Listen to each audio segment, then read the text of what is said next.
Tahun 2025 ini, pinjol makin canggih. Tapi sayangnya, korban juga makin banyak. Dan lo tahu nggak kenapa? Karena mereka sekarang udah nggak main frontal kayak dulu. Bukan lagi cuman aplikasi dengan logo nyeleneh dan tampilan murahan.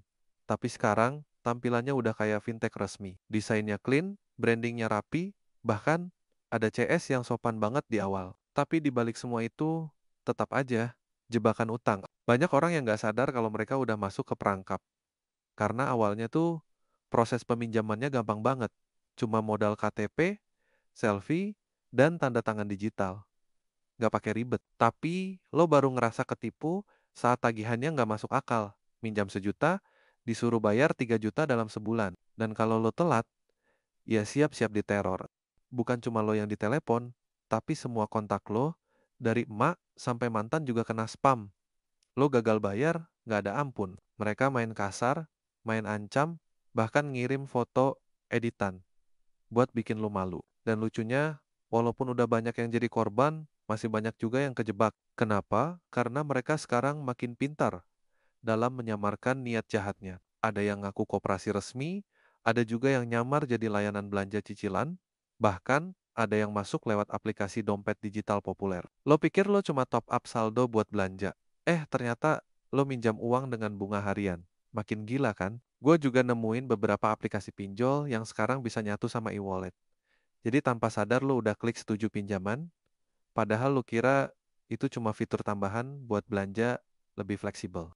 Dan yang bikin kesel, masih banyak juga masyarakat kita yang belum paham soal perbedaan pinjol legal dan ilegal. Padahal, kalau lu cek di OJK, daftar yang legal itu nggak sebanyak yang beredar di Play Store.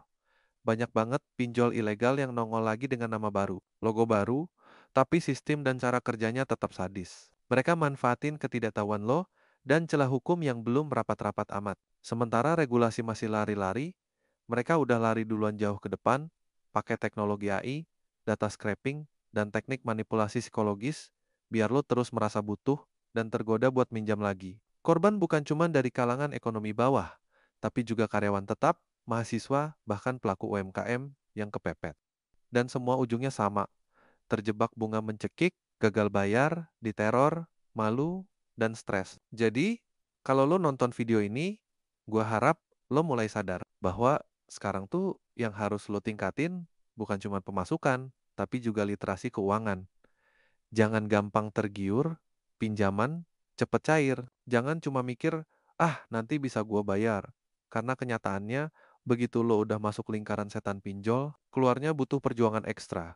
Bahkan bisa ngorbanin nama baik dan kesehatan mental. Makanya, sekarang tugas lo adalah bantu diri lo sendiri dan bantu orang lain juga, biar nggak kejebak hal yang sama. Kalau lo sayang keluarga, sayang temen, kasih tahu mereka buat lebih hati-hati.